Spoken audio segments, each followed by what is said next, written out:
So, what does it actually feel like to get a divine message? I mean, really feel it. It's a huge question.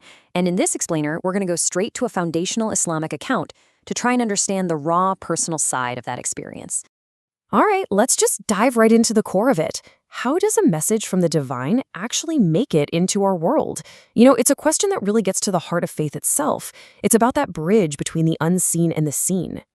And here's the thing. This isn't just some abstract philosophical debate.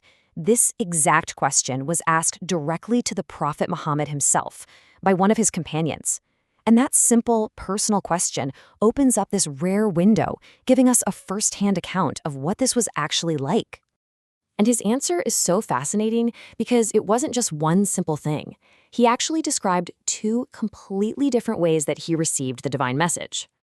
Okay, so check this out. The two methods were basically polar opposites. The first one was this intense, all-consuming experience, something he compared to the sound of a ringing bell. He said this was by far the hardest form, a kind of overwhelming sensation where he could only really understand the message after it was all over. But then the second way was way more direct. The angel would just show up looking like a man and speak to him, and he could grasp the message right then and there as it was being delivered. Now, there's a specific term for this process in Arabic. It's called wahi. And it's important to know this isn't about some vague feeling or a sudden stroke of inspiration.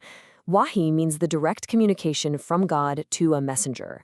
We're talking about a literal transmission of a divine message. And here's where it gets really wild. This experience wasn't just something happening in his head or his spirit. It took a massive, observable physical toll on him. Eyewitnesses describe an intensity so great that his body itself basically became a witness to what was happening. For instance, his wife Aisha gives this incredibly powerful account, and she remembers this one specific detail that makes what happened next just so striking.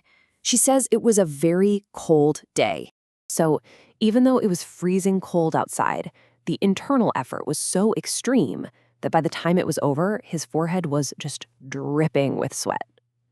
I mean, that's such a stark physical sign that this was an experience that took everything he had, body and soul.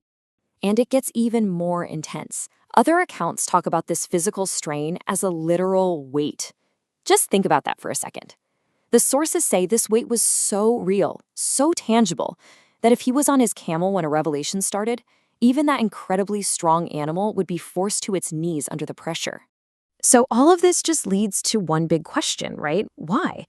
Why was it so incredibly hard and physically demanding? What does all this intensity really tell us about the message itself? Well, it seems to break down in three main ways. First, all that intensity proves this was a profound, major event, not just some random thought popping into his head. Second, the difficulty kind of reflects the sheer, overwhelming power of its divine source. And third, the fact that a human being could even withstand it at all just underscores how incredibly important the message must have been. So at the end of the day, whether it came like a ringing bell or in the form of a man's voice, all of that physical intensity, that incredible weight, it was all in service of transmitting one single unified message, the Quran. The severity of the process was a direct reflection of the seriousness of the text. Okay, so what are the big takeaways from all of this? Let's just do a quick recap of what this incredible account really shows us. So, to pull it all together, we see that revelation came in two very different flavors. One was overwhelming, the other was conversational. We learn that the experience had this real, severe physical impact, a weight that just screams how serious the divine message was. And finally, the fact that he could endure this process points directly to the supreme importance of the book being revealed, the Quran. Which leaves us with one last thing to think about. We're talking about a message with a physical weight so real it could bring a powerful animal to its knees. So if the process of delivering the message had that much weight, what does that suggest about the weight of the words themselves?